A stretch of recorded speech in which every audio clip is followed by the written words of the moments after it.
whole idea of the stories, especially in part 2 of the Raincoats, was actually because Steven Spielberg, who had just made Schindler's List, was obviously went through a stage of depression from making Schindler's List, that he actually watched episodes of Seinfeld to kind of cheer him up, give him laughter. So they thought, out of respect, they would have like stories that kind of incorporated like somewhat of like references or whatnot, or include his movie in the show, which is what came up with the ideas that tied into part 2 of the Raincoats.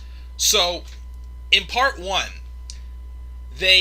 Jerry was suggested to go see Schindler's List, which him and his girlfriend Rachel agreed to make plans. And again, it had been 3 weeks that him and Rachel were having a hard time trying to get alone time. They had a little bit of time in part 1, but before they were able to really get started, they unfortunately had to stop because Jerry's parents were coming back.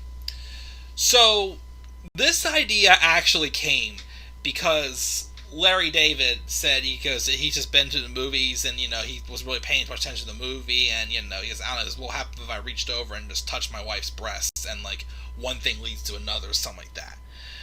Well, that's what happened here. So Jerry and Rachel go to the movies to see Schindler's List, and let me be 100% honest here. And again, I always try to be very respectful of this because, especially since I am in a serious relationship with my girlfriend right now, so I do not want her thinking that, I'm checking out other women, but I'm not going to deny. Growing up and seeing this, I definitely thought Rachel was one of the hottest girlfriends Jerry had. And I think she was the right pick to have, like, a scene like this. Like, yes, we've seen scenes of, like, of them kiss, of, like, Jerry or Elaine or George, not really Kramer, but we've seen kiss scenes. But I think this is probably one of the hottest looking makeout scenes in the series. And I think Rachel was the right person to do so because I think she was one of Jerry's hottest girlfriends, to be honest.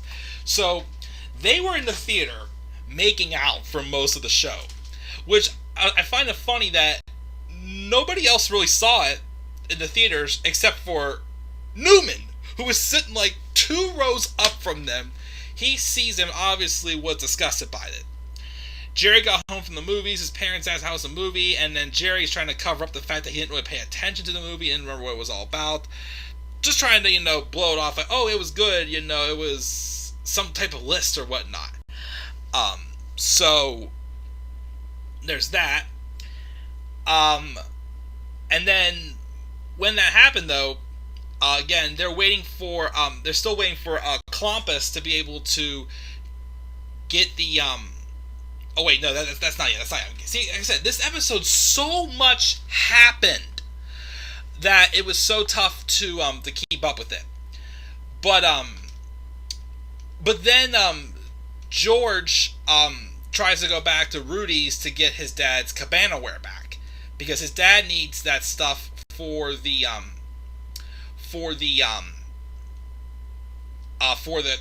cruise. So Kramer's there talking to the guy who he had talked to about the Raincoats deal, and he told him that there's been a delay in the shipment, and he's trying to explain what happened, and Rudy's already not in a good mood because of the moths on the cabanaware that George had given him, and he said, just get them here. He goes, but I'm getting a little uninterested in this, he said. So when he leaves, George comes in, and again, they're still on for Kramer coming to have dinner with his parents because they had all that leftover paella, or like it was called, from when they were hoping the Seinfelds would come over. And I guess George and Kramer got talking, and George is saying how he thinks that Morty Seinfeld's not giving him enough of the profits. He thinks he should be giving him more than 25%. So Kramer's like, you're right, I'm going to go talk to him about this right now. So then he goes talk over to Rudy, and Rudy was upset with George because of the whole moth situation. So he gives him the money back to get his clothes back, but that's when Rudy tells him that he burned the clothes, which kind of comes back to bite him later. So George then tells his parents that that moths ate the clothes, to try to cover up for what he did. until Kramer showed up at dinner, and Kramer was wearing one of the Cabana his Cabana shirts that he had bought off of Rudy that George had sold. And first Frank is flipping out because Kramer's got his clothes, and then George is flipping out because that's where Frank Costanza finds out that George sold his clothes to Rudy's. But Frank is upset because George is upset because Rudy told him that he had burned the clothes. Meanwhile, Kramer had them. So Kramer and Frank were fighting over the clothes. And then, of course, George sees a mouse, and they went hiding into the sunroom again. So that blew up in smokes. Meanwhile, Newman had snitched. Well, because Jerry was telling Elaine at Monk's about what happened at Schindler's List, and he said, "Oh, don't worry, nobody saw anything." I saw Newman. I don't think he saw anything. Till Newman goes to pay a visit, and he ended the visit by saying he needed to get some detergent, when he actually came to tattle on Jerry while Jerry was away, and told his and Newman told Jerry's parents that Jerry was necking in the balcony during Schindler's List. Basically said, "Oh, by the way, you didn't hear this from me." So Jerry then gets home, and then his parents confront him about it, and then they're not happy with him for doing what he did, and Jerry realizes that Newman told on him. So there's that, and then they get another call from Jack Klompus saying, first he told Morty again that the key doesn't work, and then he's like, "So you didn't get the raincoats?" He goes, "Oh, I got them, but I had to break your window to do so." And they start arguing, and then he tells them that I did ship them, that they'll be arriving the next day at 2 o'clock. And then Morty was mad because he told Klompus to ship it express, so that way it got there in the morning, because their flight left at 3 o'clock. And with them not shipping them express, they're going to arrive next day at 2 o'clock. So they're going to miss the trip, and they can't get refunded for their tickets, because it's a charter flight. But Morty's like, "No, I can't miss this. I've worked my whole life for a moment like this." So they're going to miss the flight. To, of course, which George finds out that they weren't going to use their tickets to Paris. So he says, "You know what? I'll just take them. That way I can take Joey to Paris and go from there, and so he can find his father. That way he gets a free trip to Paris, and he can, basically cover up his lie to Alec about the whole Big Brother stuff." But of course,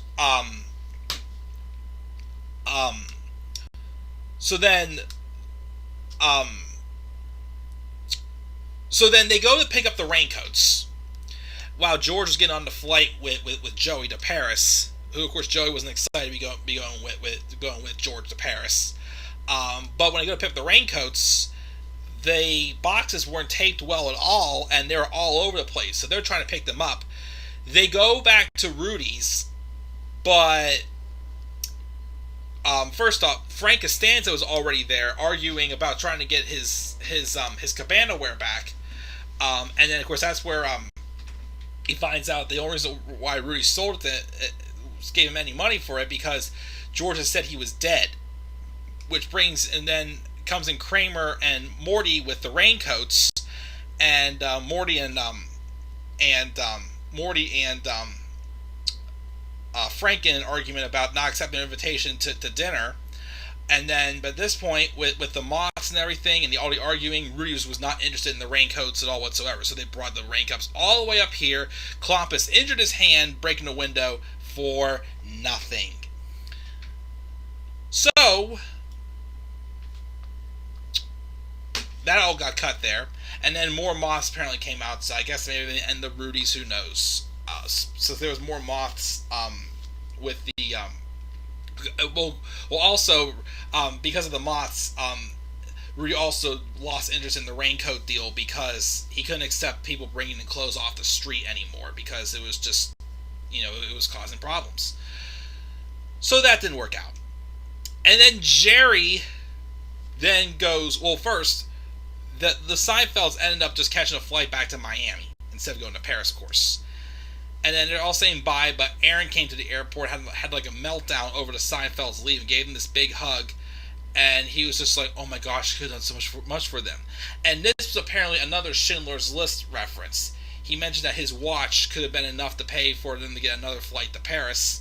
The ring he had could have been enough to have one last dinner. He's like, "Oh my goodness, any water?" And he starts freaking out, shaking the flight attendant, saying the Seinfelds need water. Get the water, don't dehydrate. He was freaking out and everything, which definitely, like, Jerry and Elaine were like, "We don't know this guy." But because they finally disappeared, Jerry then heads off to pick up Rachel at her place for their date. And her father answers the door. And there's Rachel in the background looking like, just bummed out. And then Rachel's dad says, I'm afraid we're not going to be able to see you tonight, or any other night for that matter, because he heard about what happened at the movies here night. He thought it was disgraceful, and he does not want his daughter involved with someone who has very weak moral fiber. And he mentions, "Unfortunately, my postman happened to witness the incident. This is the heavyset fellow. I believe he lives in your building." And then Jerry's like, "Newman." And it says, and then he just slams the door in Jerry's face, and Jerry's so upset because he wanted to, he finally had that time and got taken away because he just couldn't help himself in the theater. Oh boy. And then the episode ends with, first they show George in Paris waiting for Joey's father, and of course, Joey wasn't happy being there with George. Before that, there was a scene in the coffee shop where I guess Jerry was saying how when his parents got home, I was confused by this. I thought at first this happened because Aaron arranged for this to happen, but it said, he says, because of the window. But apparently when Morty and Helen Seinfeld got back home to Miami, they came in, or Del Boca Vista, whatever you want to call it, and everything was cleaned up, and they said they were able to get in because of the broken window. I'm like, okay, to me that sounded like should have been something that should have been more so arranged because of Aaron, not because of Klompus breaking the window to get into the garage. But who knows? So of course, it's basically implied that Elaine broke up with Aaron, and she finally admits. Have you ever noticed that he always got up in your face when he talked to you? That's what drove her nuts. That he doesn't know anybody noticed. So all that happens, and then that's the end of that. And then, of course, the last scene was actually a cruise showing Frank and Estelle Costanza walking around the cruise. And Jerry had mentioned before that the travel agent had set up Jerry's parents with another trip, which happened to be the same cruise. So they ran into each other on the cruise, and that's how it went off the air. It's not ready to do any money. They both got in arguments, but yeah, Frank and Estelle Costanza became very big rivals with Morty and Helen Seinfeld after that, unfortunately. Sad to say. But that's the episode. That's part 2 of the Raincoats. A lot happened, but it was good. Again, the stuff with Schindler's List was because Steven Spielberg apparently relied on Seinfeld to help him get over his depression from making the film. Helped cheer him up, which he actually also thought was funny, having the idea of having Jerry making out in the movie theater while watching the movie, even though he never really, paid any good attention to it. What else really happened in this from the trivia? The line where in the scene where Rudy is burning the cabana, where after there was moths on it, you hear him say a line, say "lousy moth-ridden crap," which was actually Larry David's voice dubbed in. Actually, I said, whenever Aaron had that breakdown after the Seinfelds got on the plane, that was actually also a Schindler's List reference as well. Another fun fact, though, actually, in the inside look, which I do agree. First off, Julia Louis-Dreyfus talks about how, how unique it was to have Judge Reinhold playing the part of Aaron, the close talker, because, he had a very bright, smiley, shiny face that I think just fit very well for the character. Always happy, is too nice of a guy, in your face, how you doing today? Just to make it even more funnier. What was also interesting, though, was she told a story about how, at the time, I think these interviews were filmed in 2004, 2005, something like that. she shares a story about how, like, 8 months prior to that interview at the time, she had ran into Judge Reinhold somewhere, and they were talking, just catching up and whatnot. But she said she remembers when they were talking, she found herself kind of like backing away from him because she thought that he was going to like lean in and like be like all close up and talking in her face and whatnot. But after he walked away, she realized, oh no, that was the part that he played. That wasn't him actually. But just a couple little side notes there. But yes, a lot happened in this 2-part episode. It was good. But I'm much more excited, of course, to talk about the next episode, The Hamptons. One of my personal favorites for sure, solely because of the backstory that Peter Melman told. Again, this inside look on the next episode is what made me more of a fan of Peter Melman. I cannot wait to talk about that next episode, The Hamptons, which will be next. We have 2 more episodes left to review in Season 5, and we're going to get into Season 6. So, we're past the halfway point now. Of course, we're starting to get there, but, definitely some really good ones coming up to talk about. But this Hamptons episode next, I cannot wait for. So, guys, that is part 2 of The Raincoats. Also, don't you go to the theater and make it out during Schindler's List. Or any other movie, maybe. Well, some people still would, but, I can't deny and say I've made out with my girlfriend while watching TV also, but, come on. It happens. But, yeah, that's that. So, yeah, once again, leave your thoughts down in the comment section below. Slap a like on the video and subscribe for more content to my channel. And follow me on Twitter as well at DemandAirboy93. I'll see you guys in my Hamptons review. So, until then, guys, have a great rest of your night. I'll catch y'all later. Peace out, everybody.